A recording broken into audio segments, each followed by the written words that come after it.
cartoons. उस समय पिंकी के ऊपर पढ़ाई के प्रेशर कुछ ज्यादा ही बढ़ गए रहे। स्कूल में पढ़ाई कइल और घर में बुक खोलत ही कंफ्यूज हो जाइल। इहे चलत रहे उस समय। पापा प्लीज ई चैप्टर समझावा ना। पिंकी, हम ऑफिस के काम करत आनी ना, अपन मम्मी से पूछ लो और जैसे ही हमार काम खत्म हो जाई हम तोहरा पास तुरंत आइब और तोहरा हर सवाल के सॉल्व कर देब। तब तक के लिए जैसा कि हम कहली, प्लीज अपना मम्मी से पूछ ल। मम्मी प्लीज आवा ना 2 मिनट खातिर। बेटा तोहर पापा बाना हो जा, उनकरा से पूछा। पिंकी गुस्सा हो गई और सारा किताब बंद करके चुपचाप बैठ गई मुंह फुला के। पापा पिंकी के नोटिस कैले। वो ओकरा पास आके बोले, पिंकी, पापा फ्री हो गईलन, अब बतावा हमके ऐसन कौन सा चैप्टर बा जौन हमरा प्रिंसेस के समझ में नहीं के आवत। अभी खबर ले लाऊ चैप्टर के, दिखावा हमरा के। ना हम रवा के प्रिंसेस बानी, ना हमरा के पढ़े के बा। जाइए जैसे। पिंकी के आवाज सुन के मम्मी भी वहाँ आईली। का बात बा बेटा, इतना नाराज काहे हो रहल बाड़ू? पिंकी कुछ भी ना बोलस। फिर पापा ही बता देले। तू किचन में व्यस्त बाड़ू और हम ऑफिस के काम में। हम दोनों मिल के भी एक टाइम ना दे पावत हई और यही खातिर ये अपन सब्जेक्ट ठीक से ना पढ़ पावत बा। ए खातिर ही गुस्सा हो गई। पढ़ाई के प्रेशर कुछ ज्यादा ही बढ़ गई बा, है ना? हमरा के लागता अब पिंकी के ट्यूशन लगवा देवे की चाहिए। हमरा के ना चाहिए ट्यूशन व्यूशन। अरे अपनी सोसाइटी में ही बा मिस ब्रिगेंजा, बच्चों के ट्यूशन लेवेली। अच्छा, वो ट्यूशन भी लेवली? वो तो शायद कुछ और। ता रउआ के का लागल? ना ना, उनकर तो पार्लर बा ना, यही लिए हमरा के लागल कि वो ट्यूशन कैसे ले सकेली। पार्लर भी देखल, बच्चा लोगन के भी पढ़ावल। का वो बच्चन के ठीक से टाइम दे पावत हुई है? हमके नहीं लगत। का कॉलोनी के सारा बच्चा वही जालन पढ़ाई खातिर? और का वो सारा सब्जेक्ट कवर करा दी? अगर करवा सकेली तो ठीक बा। अरे हाँ हाँ, वो सारा सब्जेक्ट कवर करवा दे। और हम तो ये भी सुन ले बानी कि वो बच्चन के पढ़ाई के साथ साथ एक्स्ट्रा एक्टिविटीज भी सिखावेली, और वो भी बहुत अच्छा तरीका से। लेकिन रवा दोनों बहस का ही करतानी। हमरा के ना चाहिए ट्यूशन। ये सुन के मम्मी मुस्कुरात बोली, और अगर ओहिजा तोहार दोस्त गोलू भी ट्यूशन लेवे आवत रहे ता? ये सुन के पिंकी मुस्कुराईली और फिर आगे कुछ बोली ही ना। एक दिन पापा पिंकी के मिस ब्रिगेंजा के पास लेके गईले एडमिशन खातिर। वहाँ गोलू भी रहे, लेकिन पता ना काहे गोलू पिंकी के देख के खुश ना रहे। पिंकी तू बैठा, पिंकी के पापा रुआ जाई। पापा निकल गईले और पिंकी गोलू के पास बैठ गई।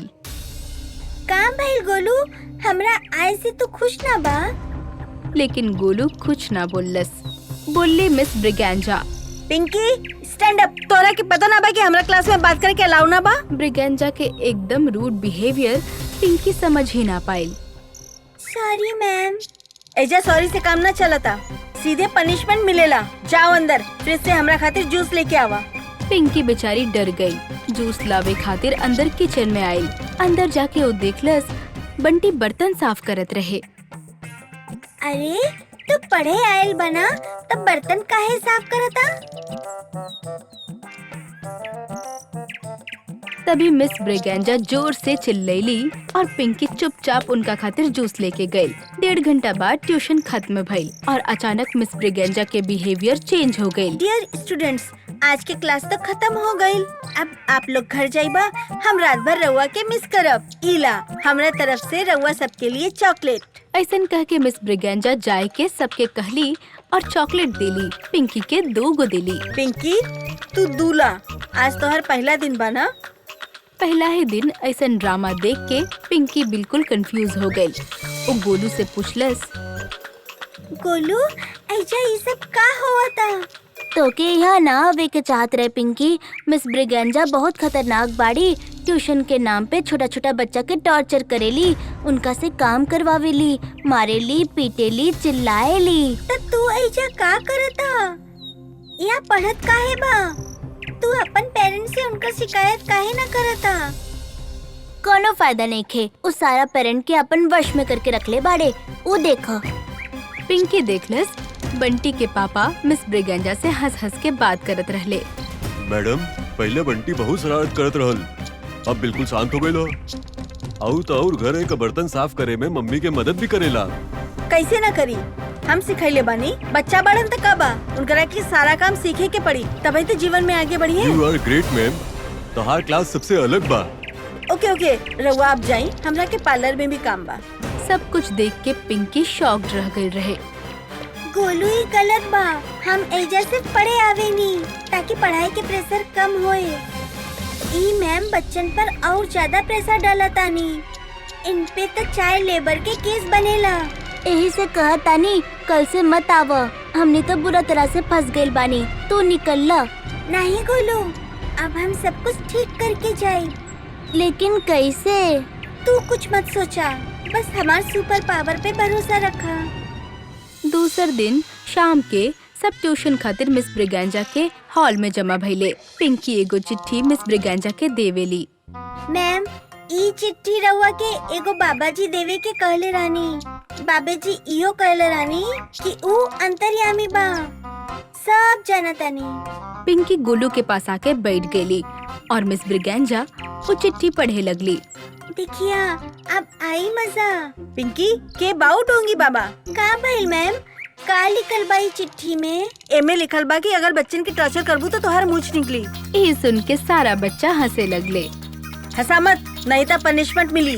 ब्रिगेंजा चिल्लैली और अचानक उनका पे एगो मूछ आ गई। ये देख के बच्चा लोग और हंसे लगले। अरे हंसत काहे बा? मार खावे के बा का? ब्रिगेंजा जैसे ही ऐसन कहली, उनकर मूछ थोड़ा और बड़ा हो गई। अरे तू लोग काहे हंसत बा?